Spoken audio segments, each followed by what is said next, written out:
6 ወይም ደግሞ ሸዋል ቢያልቅም ራሱ መጀመሪያ ማድረግ ያለብሽ ረመዳንን ቀባ መጨረስ ነው። አንድ ሰው እንበልና ለምሳሌ አንድ ሴት ረመዳንን ሙሉ አልጾመችም ወልዳ ነበር እንበልና ረመዳንን ሙሉ አልጾመችም። ከዛም በኋላ ምን ተፈጠረ? ረመዳን ልክ እንዳለቀ ከተወሰኑ ቀናት በኋላ ቀዷ ልታወጣ ጀመረች። ከዛ ቀዷን ሳትጨርስ እንግዲህ ሸዋል ሊያልቅባት ነው። አብዝቼው አምጥቼው ነው በነገራችን መሃል ረመዳንን ሳትጾም ቀዷን ሳታወጣ ሸዋል ሊያልቅባት ነው። ሸዋል ካለቀ ደግሞ ከሸዋል ወር ውስጥ 6 ቀን መጾም የሚለው ሊያመልጥባት ነው። ያንን ለመሽቀዳደም ብላ ቀዷን ሳታወጣ ያንን መጾም አይመከርበትም። ያደረገም ሰው ደግሞ ወንጀለኛ ነው አይባልም። ለምን ኡሙል ሙእሚኒን አይሻ ረዲየላሁ ዐንሃ ረመዳንን ቀዷ እስከ ሻዕባን ድረስ እንደምታቆይ የተናገረችበት ሁኔታ አለ። ወላኪን ሐዲሱን ግን ነሱን ይደን ካየነው መን ሳመ ረመዳነ ثم ያለው ከዚያም አትባዕ 6 ሚን ሸዋል ሲል ማዕና አተመ ረመዳን ማለት ነው። ረመዳንን አሟልቶ ከዛም ሸዋልን 6 የጾመን የሚያመላክተው እንጂ ረመዳን ጎድሎ ሆኖ ሳለ ሸዋልን 6 የጾመ ምን ኢሻራ አይሰጥም። ስለዚህ ይሄንኛው ይቀደማል። ባረከላሁ ፊክ ያ اختي። السلام عليكم ورحمة الله. وعليكم السلام ورحمة الله وبركاته. علي بالله. مرحبا حياك يا علي. እዚህ የሆነ ጥያቄ አለ እንጂ አልሆነልኝም። ምናልባት እኔ በረመዳን ሙሉ ታምኜ አውቃለሁ። አንድ 25 ቀን እንበል ደሞ ሲተሸዋልም ሁሌም እጾማለሁኝ። ቀዳ ደግሞ ግዴታም አለብኝ 25 ቀን ለመጾም።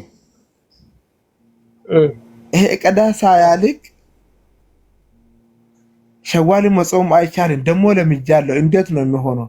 ሸዋል ደግሞ ከሸዋል ውጭ የሚቀጥለው ወር ላይ መጾም ይቻላል ወይ?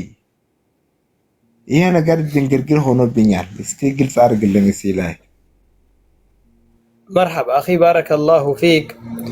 መጀመሪያ ሊታወቅ የሚገባ ነገር አንድ ሰው ለምሳሌ ሰኞና ሐሙስ ይጾማል ወይም በየወሩ 3 ቀን ይጾማል አያም አልቢድ ተብሎ የሚታወቁት ወይም ደግሞ የተለያዩ ብቻ ለሊት ይቆማል ዊትር ይሰግዳል እንበል። ለምሳሌ ያ ሰውዬ በህመም ምክንያት ያንን ጾም ቢያልፈው ወይም ያ ለሊት መቆሙ ቢያልፈው አጅሩ ይጻፍለታል።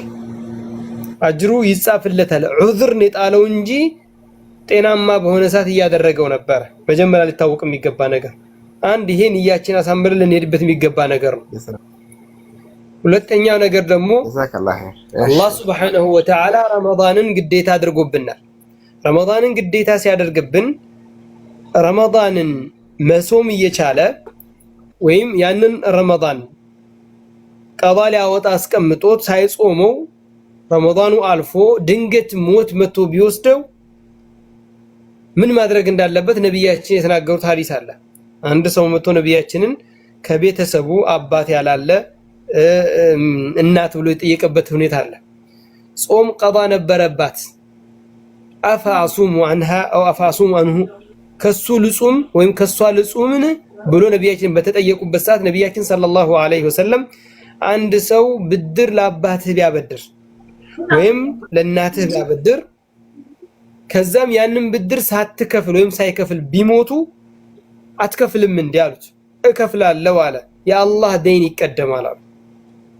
ስድስቱን ግን ሸዋል ቀን ግን የሸዋል ወር ስላጾምክ ቀባ አይኖርብህም።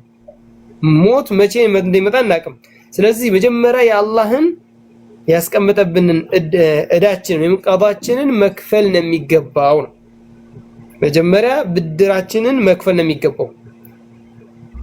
ረመዳንን እዳችንን ከጨረስን በኋላ ከሸዋል ከደረስንበት አገኘን፣ ካላገኘንም አላህ ይጽፍልናል። ንያችንን አሳምረን ከሄድን ማለት ነው። ያስለመድነው አንተ እንዳልከው አስለምደው ስለነበር አላህ ይጽፍልሃል።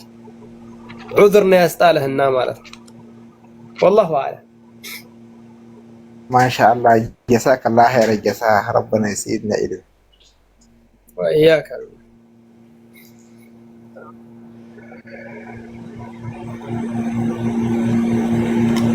ባቡ ኒካ ነበር ከስር አንድ ጥያቄ ይቅርብን። አይ ልጅቷ ጨንቋት ነው ግን ምንድነው ያለችው መሰልክ? አሰላሙ አለይኩም በጣም እያስፈራራኝ ነበረ። ሸሪዓ ፍርድ ቤቱን አላውቀውም ነበር። ደህንነቴን ለመጠበቅ ፍርድ ቤት ሄጄ ተፋታው እና ሸሪዓ ፍርድ ቤት አለመሄድ ችግር አለ ወይ ነው? በሸሪዓ ፍርድ ቤት ሳይሆን በፍርድ ቤት ተፋታች ሄዳ ለደህንነቷ ስትል። ይሄንን ነው እንግዲህ በጣም ተደጋጋሚ ጊዜ ጻፈችው።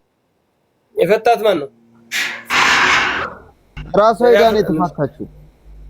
የተፋታችው ነው ወይስ የተፈታችው ነው? ሼህ ከድር ተው እንጂ ባሏ ጋር ሄዳ ከሆነ ባሏ የፈታት ሸሪዓዊ ነው እኛ የምንናገረው። እንግዲህ የሸሪዓው ጉዳይ ላይ ባሏ ጋር ሄዳ እዛ ሄዶ ፈቷት ከሆነ ወይም ደውለውለት ፍታ ብሎት ፈቶ ከሆነ ሳይገደድ በምርጫው ፈቶ ከሆነ ተፈታለች። እሱ በሌለበት ሄዳ እዛ በመንግስት ፊርማ ምናምን በሚባለው ቦጫጭረው ከሆነ አልተፈታችም። ተገድዶ ከሆነ አሁንም ካልፈታት የፍጥኝ የእስር ቤት እናስገባለን ተብሎ ከሆነም አልተፈታችም። ምክንያቱም ኢላ መን ኡክሪሃ ነው። ከተገደደ አንድ ሰው ኒካህ አይወርቅም። ኩፍርም ቃል ቢናገር አይከፍርም ሰው ከተገደደ ማለት ነው። ስለዚህ በምርጫ ነው እዚህ ጋር የሚሆነው ነው። ስለዚህ ለደህንነቴ ብላ ሸሪዓ ፍርድ ምንድነው የመንግስት ፍርድ ቤት ሄዳ ብትፈታ ከሁለት አንድ ነው የሚሆነው። ወይ አስገድደውት ወይ ደግሞ እሱ በሌለበት የፍቺ ወረቀትን ዝም ብሎ ጽፈውላት ሊሆን ይችላል። እነሱ አይደል ያገቧት፣ ምን አገባቸውና እነሱ የሚፈቷት? ከባሌ ጋር ነው አለች፣ ከስር ጻፈች። ከባሌ ጋር ሄጄ ነው ያለች። ያው በቃ እዛም ሳይኬድ እኮ ቤቱን ተቀምጦ እኮ ፈትቼሻለሁ ካለ እኮ አለቀ፣ ፈቷል እሱ።